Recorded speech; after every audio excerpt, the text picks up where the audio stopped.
Minnesota Wild. A nice regular season for them, 113 points. They lost in the first round to the Blues, 4-2. They're 21-1 to win the Stanley Cup this year.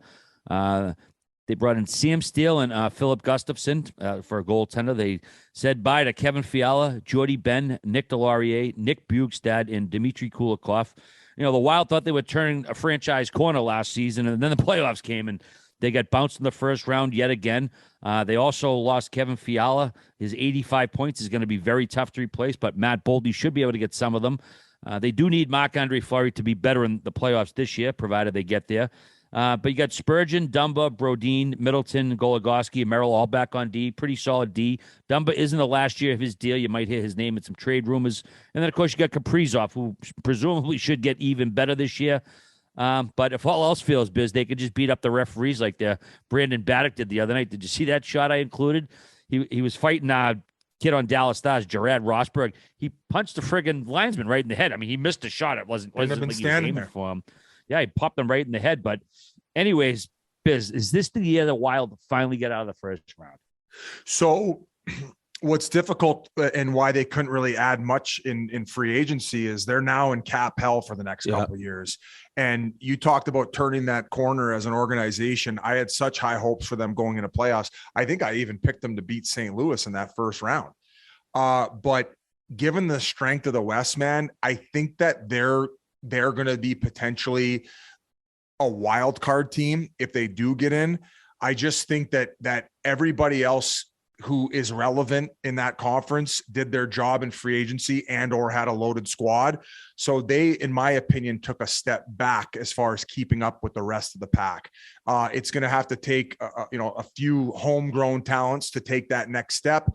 Kaprizov's going to have to play to his fine form, and they're just going to have to kind of play that physical bully hockey that they got from Greenway, the Felinos, and guys like that in the lineup. So I do have them making playoffs, and the reason I do is probably because I don't have another team who's in cap hell that we're going to get to in this division in a little bit. But I don't see them making any type of significant noise come playoff time. Maybe a second round, but they just don't have the squad. Biz, you mentioned homegrown talent. I just wanted to jump in here. I think one guy I think everyone should keep an eye on is Marco Rossi, the 2020 ninth overall pick. The way it's going there, I mean, I think, like you said, they're in cap jail. They need some help homegrown. I think Marco Rossi can be that guy. The backstory on that kid, G? He got sick, didn't he? Yeah, dude. He was the 9th pick in 2020, and he got COVID, and it fucking crushed him. Like, I think he ended up with a heart condition after it, just a really long bout. But last year, ripped it up in the AHL, and apparently in camp has looked great. So it's one of those. Kaprizov comes over, is a stud, legit superstar. Matt Boldy last year, you saw him, dude. He's got to take the player that kid is. He's only going to get better. And now this year, it could be Rossi jumping in. So that's a great call, G. Wow. I'm getting a little horned up for this squad now. But Biz, it's tough. I mean, 85 points, Fiala. They I know.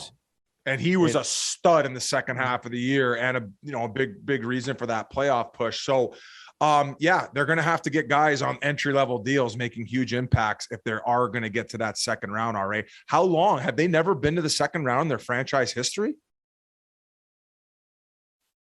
They have, not recently. I could have clarified. Okay. Yeah, in the recent history, they certainly haven't been, but it's been a long time since they've been out of the first round. I'm not the historian. Yeah. Merle's, what you take on the Minnesota Wild this year? Yeah, I'll be on them a lot this year, especially at home. That building gets rocking. Get Kaprizov twirling around with it, and I like watching that team a lot. I'm excited for them.